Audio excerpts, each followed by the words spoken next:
Math के दूसरे part में खुश आमदी। अगला सवाल है the factorization of 2x cube plus 16, यानी 2x क्यूब प्लस 16 की फैक्टराइजेशन क्या होगी। तो हम फैक्टराइजेशन देख लेते हैं। 2x क्यूब प्लस 16 फैक्टराइजेशन का सबसे पहला फार्मूला ये है कि अगर कोई चीज़ कॉमन है तो आप कोई चीज़ कॉमन ले लें। तो हम देख रहे हैं कि इसमें भी 2 मौजूद है और ज़ाहिर 16 में भी होता है। 2 8 16, तो दोनों में 2 मौजूद है। 2 को कॉमन ले लेते हैं। 2 यहाँ से कॉमन लिया तो x क्यूब प्लस और यहाँ बन गया बच गया 8। तो हमारे पास एक नई रकम बन गई है 2 इंटू एक्स क्यूब प्लस 8। अच्छा, अब हमने देखना है कि इसको हम कैसे मज़ीद तोड़ सकते हैं, कैसे इसके टुकड़े कर सकते हैं, इसकी फैक्टराइजेशन कर सकते हैं। तो हम देखते हैं कि ये एक फार्मूला बन रहा है x का क्यूब प्लस 2 का क्यूब। एक फार्मूला जो है वो आप लोगों ने पढ़ा होगा 8वीं 9वीं या 10वीं जमात में होता है a का क्यूब प्लस b का क्यूब। ये बराबर होता है a plus B into A square plus B square minus A B. ये इस फार्मूले के मुताबिक होता है। हम इसी फार्मूले को अप्लाई करते हैं अपने एक्स क्यूब प्लस 8 के ऊपर। तो ये बन जाएगा x plus 2 into x square plus 2 2 ज़ार 4 माइनस 2x। तो ये बन गया x का क्यूब प्लस 2 का क्यूब, इसके बराबर बन गया। अब इसकी जगह हम ये लिख सकते हैं 2 उसी तरह बाहर आ जाएगा, ये वाला 2, और बाकी अंदर हम इसकी जो फैक्टराइजेशन हमने ये वाली की है हम ये लिख लेते हैं x plus 2 into x square plus 4 minus 2x। तो हमारे पास इसकी यानी 2x क्यूब प्लस 16 की फैक्टराइजेशन बनती है 2 into x plus 2 into x square plus 4 minus 2x। हम देखते हैं कि हमारे पास दुरुस्त ऑप्शंस में से कौन सा है। ये वाला भी नहीं है, ये वाला भी नहीं है, ये वाला बिल्कुल इससे मैच हो रहा है 2 into x plus 2 into x square minus 2x plus 4। देखिए हमारे पास था x square plus 4 minus 2x और ये है x square minus 2x plus 4। तो तरतीब चेंज करने से कोई फ़र्क नहीं पड़ता। तो हमारा ये दुरुस्त जवाब ये ऑप्शन सी है। हमारे पास अगला सवाल है the cost of a rubber and 7 sharpener is 61, यानी एक रबर और 7 शार्पनर की कीमत है ₹61, while that of 3 rubbers and 1 sharpener is 23, और 3 रबर और 1 शार्पनर की कीमत 23 रुपये है। What is the price of 1 sharpener. एक शार्पनर की कीमत हमने मालूम करनी है। हमारे पास ऑप्शन हैं 5, 7, 8 और 9। तो हम देखते हैं कि ये 2 वेरिएबल्स में लीनियर इक्वेशन है। हम पहले इक्वेशन बना लेते हैं। फ़र्ज़ कर लेते हैं कि let cost of a rubber वो है x और कास्ट ऑफ ए शार्पनर वो है y। अब अगर cost of a rubber x है तो हमारे पास पहले मौजूद हैं ए रबर यानी 1x। आपको पता होगा कि हम अलजबरे में जो वेरिएबल के साथ 1 कोफिशिएंट होता है उसको हम आमतौर पर लिखते नहीं हैं। यानी अगर हम लिख दें x तो इसका मतलब होता है 1x। लेकिन समझाने के लिए मैं यहाँ पर 1x लिख रहा हूँ कि 1 रबर से मुराद है 1x और शार्पनर है हमारे पास 7। तो यहाँ हमने किया था कि शार्पनर अगर y है एक शार्पनर की कीमत तो फिर 7 की हो जाएगी प्लस 7y। इनकी कीमत है 61 इज़ इक्वल 61, यानी 1 रबर प्लस 7 शार्पनर इक्वल्स हैं 61।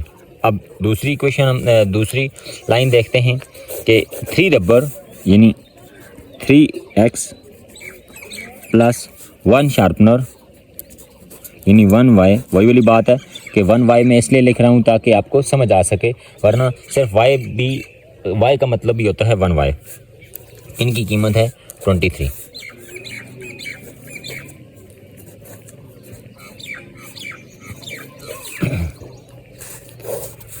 देखिए हमारे पास इक्वेशन बन गई 1x plus 7y equal 61, 3x plus 1y equals 23। Linear equation है, यानी इसमें जो वेरिएबल की मैक्सिमम पावर है वो 0 है और 2 वेरिएबल्स हैं, एक वेरिएबल है x और एक है y। अच्छा, इसको हल करने के बहुत से तरीके हैं, उनमें से एक तरीका है एलिमिनेशन मेथड, यानी हम x या y दोनों में से किसी एक के कोफिशिएंट को सेम करेंगे, बराबर करेंगे, मल्टीप्लिकेशन के ज़रिए या डिवीजन के ज़रिए, जिस भी तरीके के साथ इनके कोफिशिएंट बराबर हो सकते हैं, और फिर पहले में से दूसरी को माइनस कर देंगे तो एक वेरिएबल माइनस हो जाएगा, ख़त्म हो जाएगा, एलिमिनेट हो जाएगा, जबकि दूसरे की वैल्यू आ जाएगी। जब दूसरे की वैल्यू आ जाएगी तो हम पहली में पुट करके जो रिमेनिंग होगा उसकी भी वैल्यू मालूम कर सकते हैं।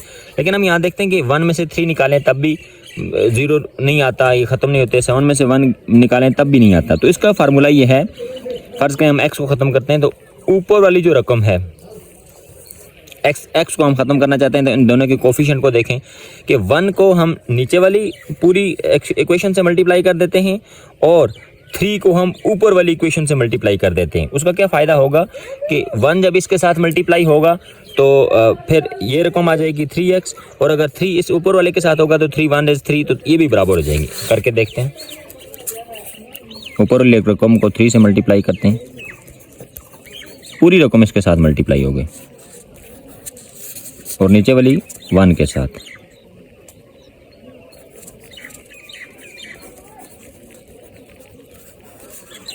देख लेते हैं क्या जवाब आता है। 3 1 3 x plus 7 3 21 y equals 61 multiplied by 3, 1 3 is 3, 6 3 18, नीचे 3 1 is 3 x 1 1 1 मल्टीप्लाइड बाई 1 1 ही आएगा, इक्वल्स 123 is 23। अब हम इनको देख लेते हैं। अब अगर हम पहले में से दूसरी माइनस करते हैं तो 3x के साथ कैंसिल हो गया, 21 बाई y में से 1y निकाला तो 20y इक्वल्स 123 में से 23 निकालते हैं तो ये आ गया 20y इक्वल्स 160। 20y इक्वल्स 160 आया था हमारे पास। तो हमने एक y की कीमत मालूम करनी है, तो ये यहाँ इसके साथ मल्टीप्लाई हो रहा था, दूसरी तरफ आकर डिवाइड हो जाएगा, तो y इक्वल्स इसके साथ हम 1 2 2 8 2 16। तो y की कीमत आ गई हमारे पास 8, और कास्ट ऑफ ए शार्पनर यानी y, उसकी कीमत आ गई हमारे पास 8, यानी जो एक शार्पनर की कीमत है वो है 8। तो हमने मालूम ही करना था कि एक शार्पनर की कीमत कितनी है। तो हमारे पास इन्हीं ऑप्शंस में से हमारा जो 8 वाला ऑप्शन है ये दुरुस्त ऑप्शन है। हमारे पास अगला सवाल है, find an expression for the perimeter of a rectangle whose area is 2x² - 7x - 4।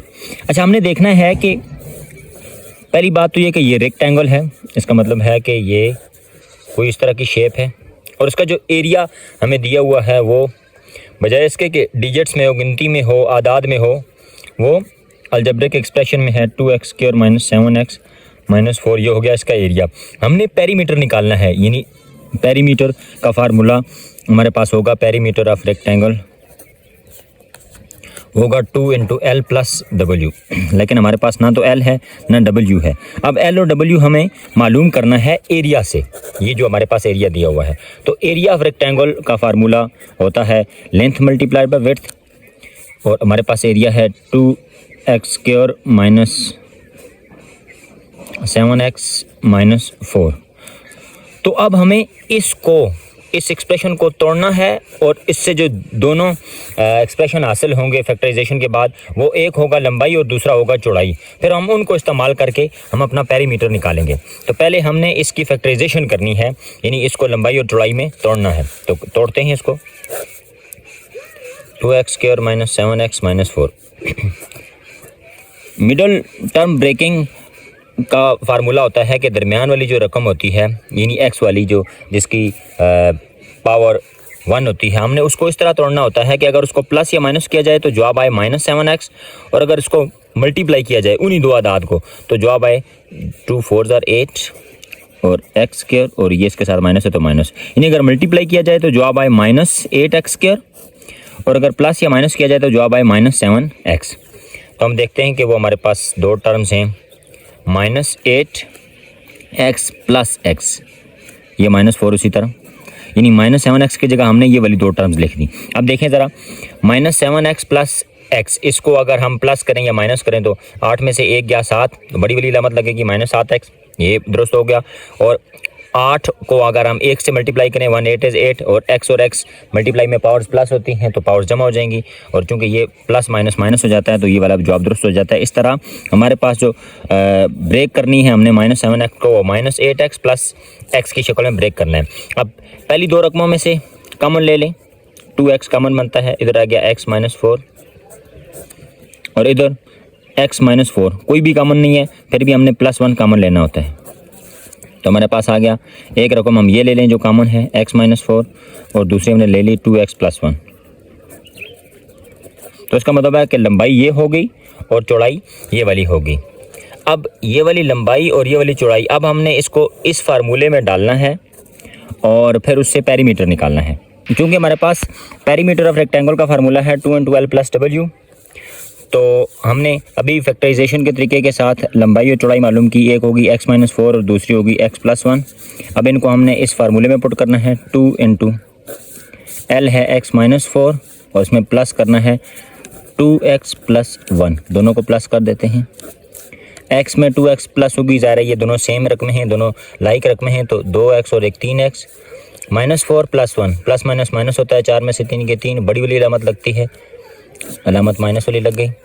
तो 2 × 3x - 3, ये 2 दोनों के साथ मल्टीप्लाई होगा, 2 × 3 = 6x और 2 × 3 = 6। तो हमारे पास जो पेरीमीटर बनेगा वो होगा 6 - 6।